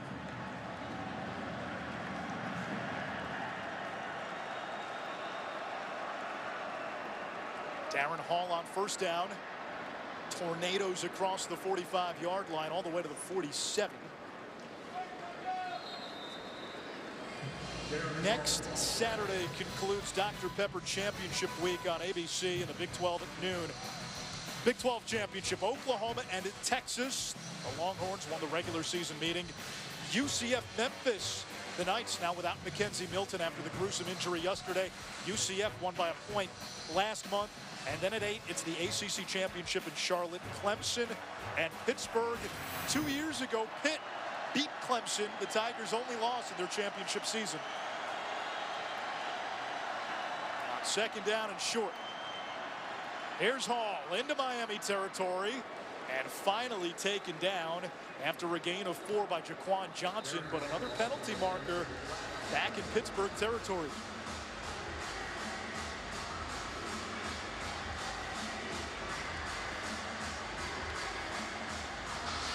After the play was over, unsportsmanlike conduct, number 55 defense, his first of the game. 15-yard penalty, first down. That is Shaquille Quarterman, and it is Miami's first penalty of the game. Wow. And you know, prior to the penalty, he was engaged with an offensive lineman and nearly disrupted the play. By the way, he was pushing him back into the play, and back had to bulge outside to get around him. And this defense, what can you say about them? Their speed, and here's for them where they can make a difference. Now you're approaching the red zone, you know, and I've always known as a defender, this is where you really make your money. You want to prove that you're one of the top units in the country. Shut Pitt down here, shut the door, and force them to a field goal opportunity. Olsen finds some room on the edge. Broke one tackle, and all that for just a yard. It's the corner Bandy on the stop. And they're trying to find some room. The run game just hasn't been there, and here's the penalty on Quarterman. Yeah, you can't throw a punch there, and I don't care how frustrated you get. And listen, this guy plays with a level of aggression that is unmatched, in my opinion. I love the way he plays the football, but he's one of the leaders on this team, despite being a junior. And a young man from Orange Park, Florida, cannot make those types of mistakes. Those are costly. And those are always going to get caught by the official. And what do they say? Not the first person, but the second person who retaliates always gets called for the foul. Play action. Pickett takes a hit. Incomplete, flag down. Ball intended for Mack.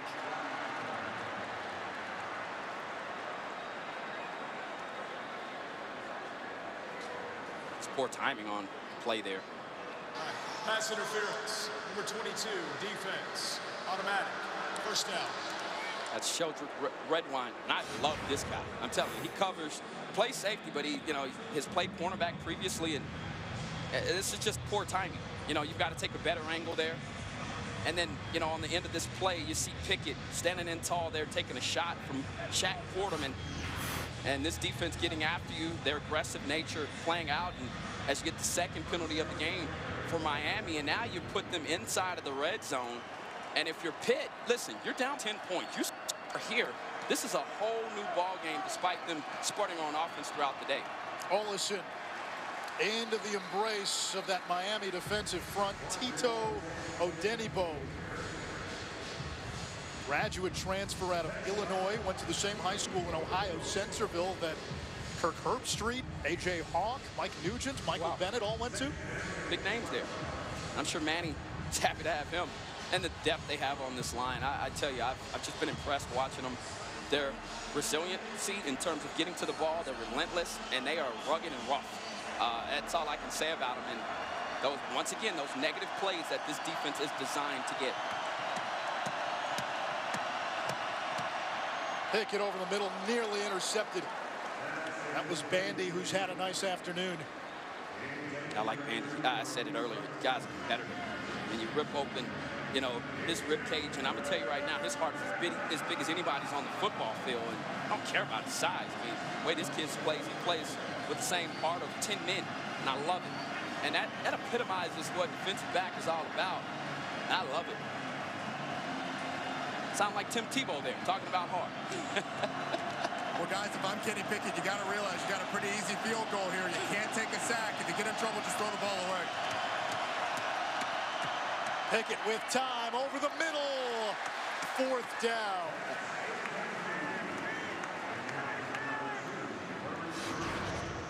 Is there something wrong with the ball today? I was just about to ask you. I mean, the dropsies here from both sides. I mean, we're talking missing balls that, listen, I mean this. These are rudimentary. These are elementary catches. You make these catches in the backyard with your dad and your best friends. Pickup game of flag football. I'm not sure what's happening here, but both sides need to clean it up. Alex Kessman has 6 of the 8 longest field goals in Pittsburgh history. This is a 40-yarder. You can see that strong leg as he gets the Panthers on the board at the 3:27 mark of the third quarter. And as for as sloppy as this game has been, for the lack of offense, it's a one-score game, and now one turnover in the direction of Pitt changes the pendulum momentum. Yeah, and if you're Narduzzi, he talked about it. He said, you know, what are we playing for? We're playing for pride. They've already clinched the Coastal Championship, and here's the thing. I think he's absolutely right, and that would have been the message that I gave my guys at halftime. You know, that drive there was extended on penalties, something that Miami hasn't done up until this point, but what it does give you confidence is now you're on the board. And you've really swapped those points, because the 3 points that came from Miami's offense, they had 30 yards of penalties that Pitt had actually given them. So now you swap those field goals. Now it's an opportunity to come out here. You're in a ball game. This defense can come back out, tighten up against this Hurricanes offense, and now your offense is back on a shot to tie this ball game. The difference in this game, a 65-yard punt return touchdown by DJ Dallas. N'Kosi Perry today, 4 of 21, 37 yards, and his receivers have not helped him. Not at all, and it's been the drop passes there. He's in rhythm and on time. Comes back here. I thought that was a brilliantly thrown ball. And here's the fake. I don't know what to say about that one. The kid just continued to execute his play, though. And listen, I've seen enough out of him today to believe that he's got enough goods to be the guy, but you've got to operate more in this system, like I said previously. And as I continue to watch him, I think he's got the arm strength to be good in this offense. Now he's just got to work on touch and timing. Perry, a screen pass to Homer. Homer sprinting down the sideline and pushed out of bounds. Elias Reynolds knocked him out. How much does a play like that, Roddy, really get the defense off, catch the defense off guard? Well, Miami has been a pretty good screen team all year, but they haven't really shown it today. And it does get you off guard. It's going to slow down that rush, or at least make you think when a lineman detaches or you beat a lineman quickly that it's screen. But I like the fact that they get the ball in Travis Homer's hands very quickly on that one. Homer again, right up the middle, breaks a tackle. Homer still on his feet. Gets a block from Hightower. Homer hits a sixer, but hang on. There's a flag at midfield.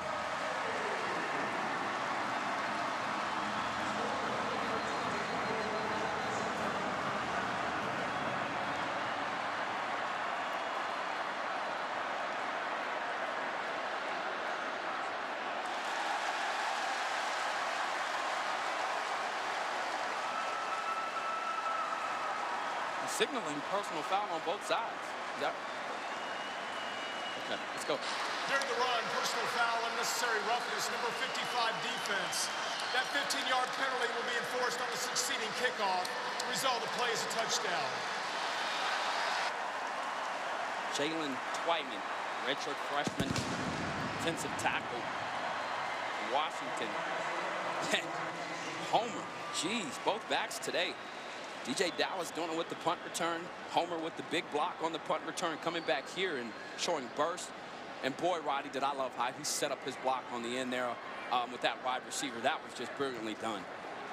You're right, Ahmad. It was fantastic. He has not touched the ball enough today. Watch this dandy again as he brings through, and Brian Hightower on the outside edge.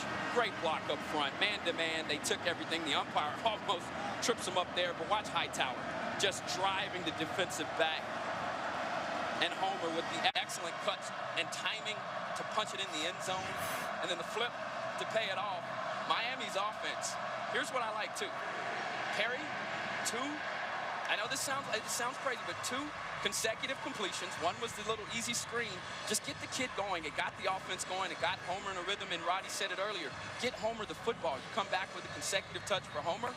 And these 2 backs, Dallas and Homer, these are good backs. And so I think that offensive series is what epitomizes what Miami could do in this offense. Is they appear to be getting more comfortable here late in the third quarter. It also shows you why that run game out of the spread is so effective. True. He was to the linebackers in an instant, make 2 guys miss, and he's to the house with a great block downfield. Absolutely. Travis Homer now 81 yards shy of 1,000 for the season. Last year he finished with 966. Wow. And for Pittsburgh, boy, that's got to be a haymaker. You finally get on the board if Miami comes back and quickly rings the bell. Yeah, that's how you want to respond if you're Miami. And now, if you're Pitt, you've got to find some type of offensive rhythm to make sure this thing doesn't get out of hand.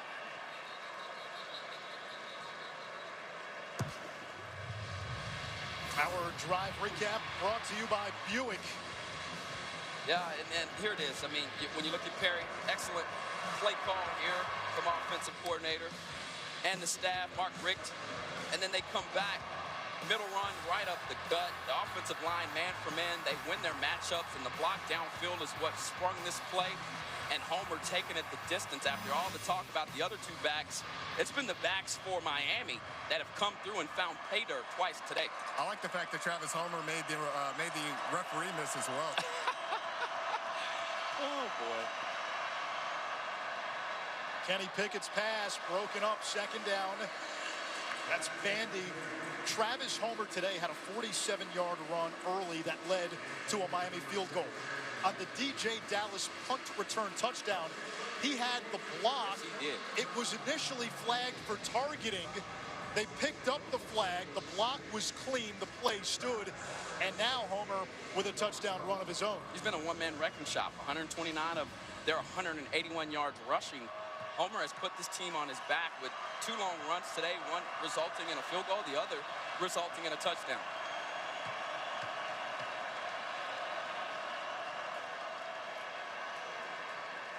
Darren Hall to the 30. It's third down for Pittsburgh. Panthers today just 1 for 11 on third down. Miami came into this game second nationally in third down defense. Yeah, they do a great job of mixing it up. Manny Diaz, with the way that he mixes up the blitzes and the stunning and the games up front with his defensive line and his 7 in the box. He's been brilliant at it all year long, and he's gained a reputation. Starting with his days at Texas, moving on to Mississippi State, and now you see him here at Miami doing exactly what Manny Diaz does.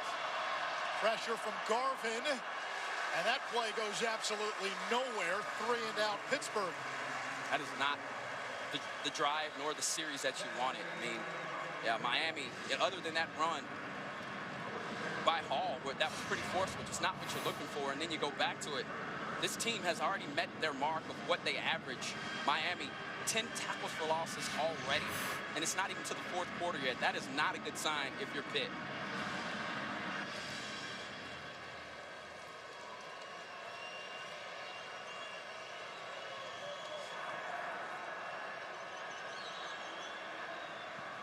Christodoulou shanks this one. And boy, it's all going south fast for Pittsburgh. Let's head up north to Adnan Virk. Anish, I'm always north, you know that. Checking out the Iron Bowl here, Auburn and Alabama. Here's Darius Slate. Auburn is not going away. A deep pass here, and amazing who's scoring against this Alabama defense. Down by 10, 3.5 left to go in the third. Anish? All right, thank you, Adnan. We need a movie recommendation before the night, don't we? Mr. Cinephile Podcast. Maybe an 80s movie, guys. Which Roddy has not seen. Oh, boy. Cameron Davis on first down. And Pitt now again has to face Miami in Panther territory. Yeah, did you know Miami on its roster, and Roddy won't get this because he doesn't watch 80s movies, Miami has a Mahoney, a Hightower, a Jones, and a Martin. All cadets from Police Academy. Ball comes out. It appeared the player was down, no whistle. And the line judge says Pittsburgh football. Over by the defense. Shane Roy covered it up for Pitt. And that's the momentum break that the Panthers needed. See it here. That ball gets out. Oh, no, he's not down. Yeah, that's a fumble. That is a fumble, and what a game-changing play from this Pitt defense. And, you know, you talk about going tick for tack with Miami. They've done their fair share tonight of forcing and creating plays of their own and giving the ball back to this offense. And just, this is the type of play, if you're Pitt's offense, you cannot squander this opportunity. You've got to come back out, manufacture some points, some yards. If at nothing else, possess the football. Gives this defense time to get fresh. Defense is now under further review. They will review that last play. Elias Reynolds forced. They are reviewing the last Cameron Davis fumble. The ruling on the field was that Pitt recovered on first glance from where we were, and we're shielded by a few of the players. It looked like his knee might have been down, but when we saw the first angle, this was the first angle we saw. It looked like the ball came out, but can you tell where that left knee is when that ball comes out? And remember, you need indisputable video evidence to overturn the call. Nisha, I don't see enough here. I really don't. You can't see his knee there, and ball's out. I don't know if there's enough here to overturn this call, and frankly, even from all the angles that we're saying, I think this is going to be confirmed. Field is confirmed. First down.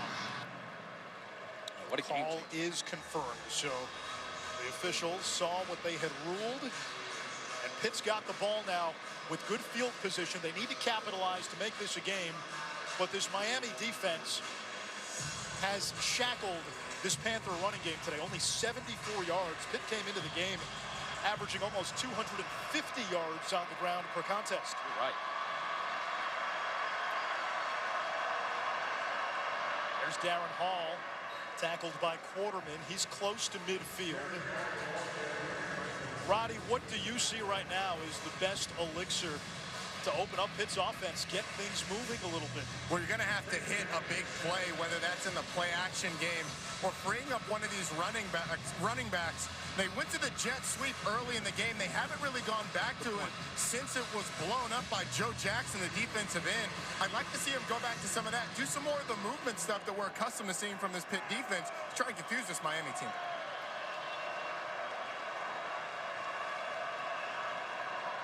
Here's Jackson on the corner blitz again, and Michael Jackson with the sack.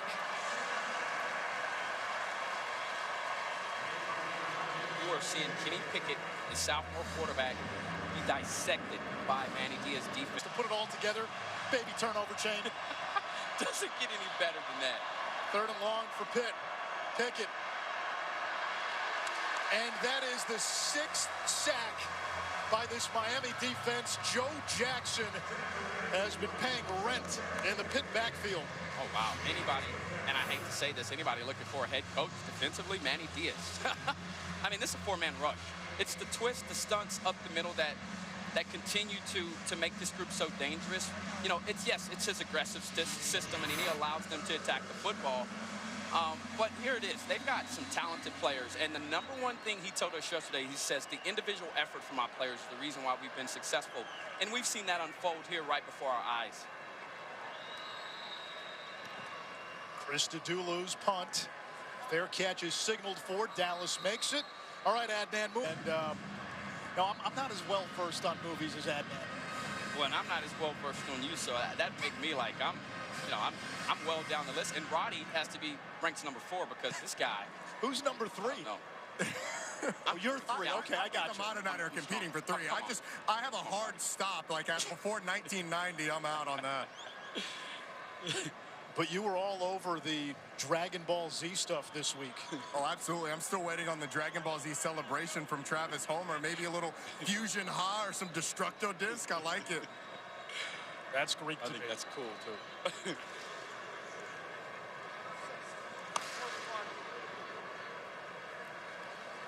N'Kosi Perry will run.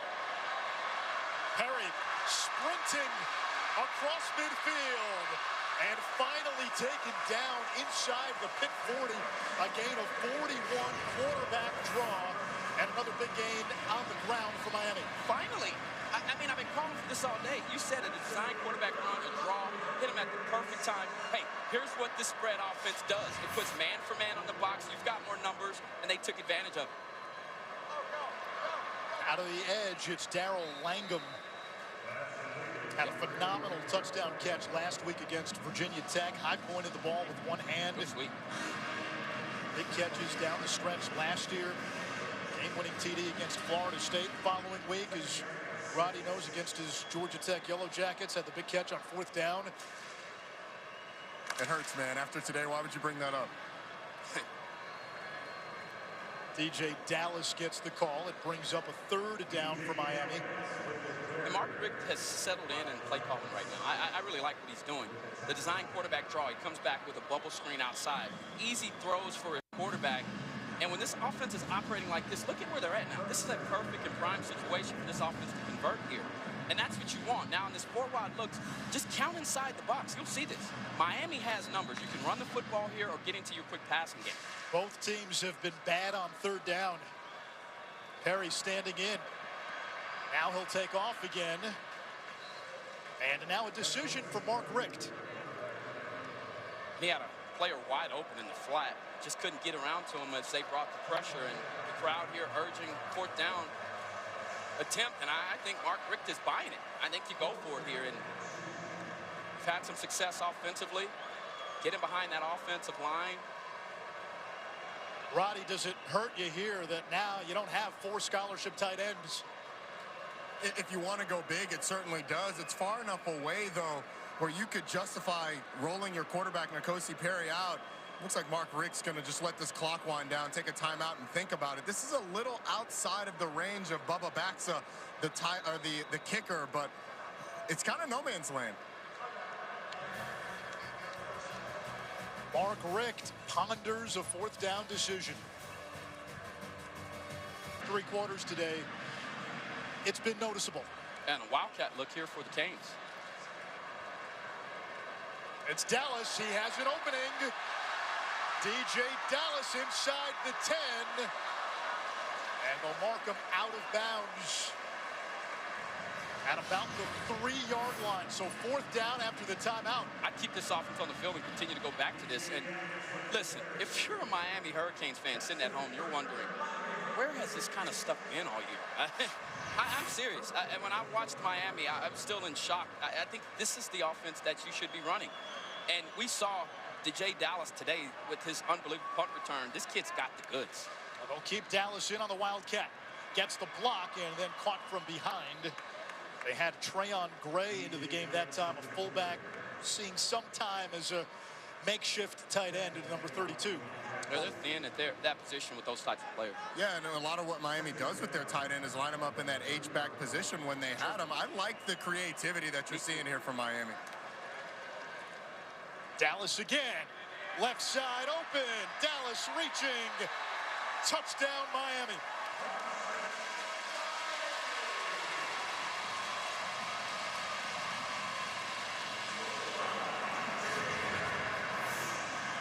Hard to argue with a 7-play, 81-yard drive that's finished off like this, and the creativity, the guts to go for it on fourth down. And you know, listen, they've got their foot on the neck of the Panthers right now, and this is the Miami program and team that we're used to seeing, right? Playing dominant defense, getting the ball into the hands of your playmakers, and what all started it? You get a big run from Perry. I've been calling for that all game long. Did you see how athletic that kid was? And they did it mostly on the ground. And listen, you can still be a dominant rushing team out of the spread. Look at teams like Baylor that have done it in the past. There are teams that do it. And if you're Miami right now, this is what your offense should look like. Roasted pork, Swiss cheese, pickles, mustard, sometimes salami on Cuban bread. It originated in cafes catering to Cuban workers in South Florida and Key West. Good, brother. So that's your late night snack tonight. Yeah, no doubt. And I'm sure a few of these defensive linemen have feasted on those before. Miami has put some distance now between themselves and Pitt, 24-3. Pitt will take it to the 25. We say hello again to Adnan. All right, Nish, thank you once again checking out the Iron Bowl. So Auburn was hanging tough early on. Now Bama's starting to separate themselves. Here's Tua. Check out Ruggs' catch. Awfully nice extension and awfully athletic. Coming at your moment, picks up a fourth down conversion, which ends up leading to sealing that game off. And he's done that all game long, all season long. Arujo Lopes breaking tackles into Miami territory. The big play Pitt needed. And Rafael Arujo Lopes with a gain of 42. He's strong, quick, and when he cuts, man, he really comes out with an incredible burst and showing what he's made of there. Once again, these quick throws, getting your young quarterbacks involved in the game. One of the first missed tackles we've seen from this bunch, Bandy on the outside edge, who's played solid tonight. Pickett again going to the screen. And not much room that time for Arujo Lopes. 5th catch for the graduate student from Kissimmee. And to the point about Kyler Murray, I think he's the best running back and the best quarterback on this team. How can you not be the Heisman? How can you not be the Heisman when you're the best running back and quarterback? That to me is the most outstanding player. I don't know. I'd still go 2-1, Kyler 2. Tomato, tomato. Darren Hall rumbling across the 30. 3rd down and short. What about you, Roddy? Kyler, your number one? No, I think Tua's number one. With the season that he's put together, like you said, it's not his fault that his defense is so dominant. But I've got McKenzie Milton on that list as well, and Gardner Minshew may have taken a step back after yesterday. Gerald Willis, the stop at the line of scrimmage, 4th down. Pitt's going to likely go for it here. Yeah, you have to here. And as they bring on their muscle, you know, they bring on back on Joe Jackson, and they bring off Willis. But this defensive line now just really flexing its muscle, its depth, and its authority over this offense. And that's what you're seeing here. You know, 4th down conversion at this distance. What do you like to do? Stick routes. If you spread them out, you can get into some quarterback run game with numbers inside the box. But you've got these 2 big dominant backs, and this bunch formation, they really like to put it in the hands of their running back. Aston motions. Toss to French. Looking for the perimeter. Miami closes fast. Trajan Bandy again. And they spot French. Where do they spot French? Shy of the 1st down marker, so Miami will take over on downs. Well, Bandy comes back, he made up for that missed tackle that he had. He comes back on a 4th down. Key play in space. I can't say enough about Bandy. On top of Pittsburgh Hurricanes, looking to close out the regular season with a win for their 26 seniors. Travis Homer has had a big hand in the 21-point lead, picks up 7. SportsCenter tonight after Utah State and Boise State. Michael Eaves, Kevin Connors in the chair. They'll have reactions from the game. Ohio State a beatdown against Michigan. How does that impact the playoff rankings? How the Iron Bowl was decided. And Heather Dinich will break down all the college football scenarios. Championship week next Saturday. I think if Oklahoma and Ohio State win, boy, that is going to be some debate if it comes down to those 2 for that last spot. Bama, Clemson, and Notre Dame are right there undefeated. Who's that 4th team? Here's Homer. Homer loose. He came in needing 199 yards to get to 1,000. Might have a chance to do it tonight. I mean, he just continues to impress me. And, you know, Roddy said it earlier in the week. He's like, hey, do not count out these Miami backs. The burst here, the ability to get to the 2nd level and make this defense pay, that was spectacular. They've got 3 really good ones, and you've seen what really all of them can do. DJ Dallas has done it both at running back and on special teams, and this has become Travis Homer's game, and I would expect going into the bowl game and into next year, well, he'll be a senior, this is going to be Travis Homer's team. Look at that mouth guard. You talk about ballroom. Yeah, that is Miami swag. Oh, it is indeed. I like it. Can I get one of those? 7 carries, 162 yards for Homer. He'll add some more as he gets to the 21. Adnan. All right, Anish, thank you. Updating you right now once again on UCLA, Stanford. This time Wilton Spate on 1st and goal. Play action, rushing touchdown now in back-to-back games. The Bruins surge ahead, 42-41. Still 9.5 left to go. And coming up next, rivalry weekend, we got the Palmetto Bowl. Clemson's taking on South Carolina. Trevor Lawrence has been absolutely sensational for the Tigers. Anish, rather quiet about the Syracuse game today. Back to you. Oh, shots fired. Well, you know, our producer, Colleen, is a Boston College alum, so we'll leave that alone. I need her to be on my team at least for another 6 minutes plus. No, but to that point, yeah, being a Cuse alum, you've got to be proud of the way that your team performed. And we did a broadcast together 4 years ago when Eric Dungy was a freshman, and I went on record to say that I thought Dungy was going to be a program changer.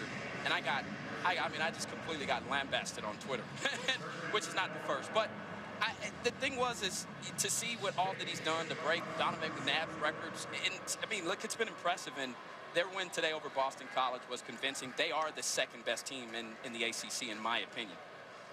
It's one of Pittsburgh's bigger wins this season, the overtime win at home against Syracuse. And now Pat Narduzzi told us that was the game that really got the momentum trending in the positive way. Pittsburgh was 2-3 to start the season. Beat Syracuse in overtime, and then only 1 loss since then, and that was to Notre Dame, a game they could have won.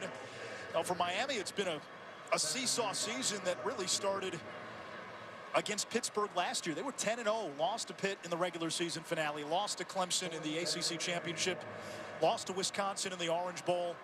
lost to LSU in the season opener, then rebounded, winning 5 in a row, but that was followed by a 4-game losing streak where the offense went into hiding. Yeah. And now they're looking to end the season with back-to-back wins. Mark Richt told us he was impressed with the way his team responded on the road against Virginia Tech, playing for bowl eligibility. He told them, I'm proud of you guys.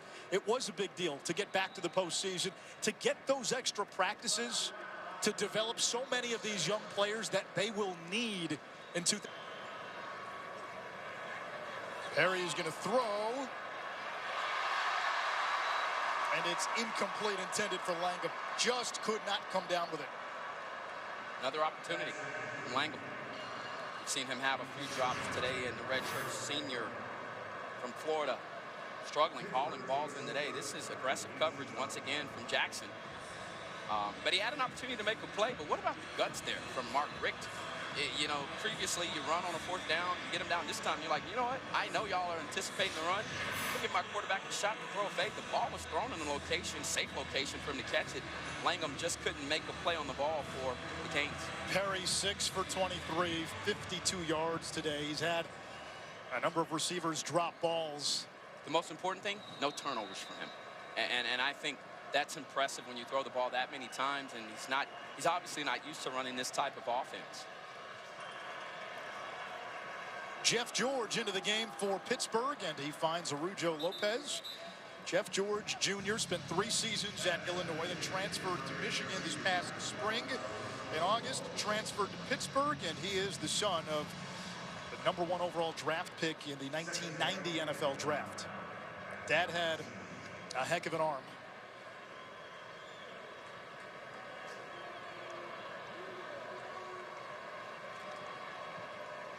Pittsburgh now has subbed out its starting offensive line. Panthers trying to stay healthy for Clemson.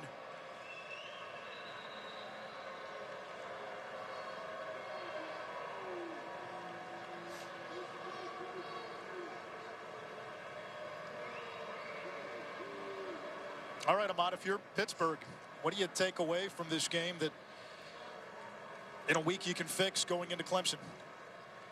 Or Charlotte? We need to fix a lot. I think first and foremost is exactly what Coach Narduzzi told Roddy at halftime.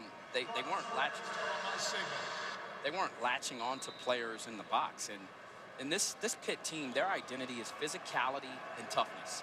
And if you're not winning the line of scrimmage, you're going to have a long day in Charlotte versus the Clemson Tigers.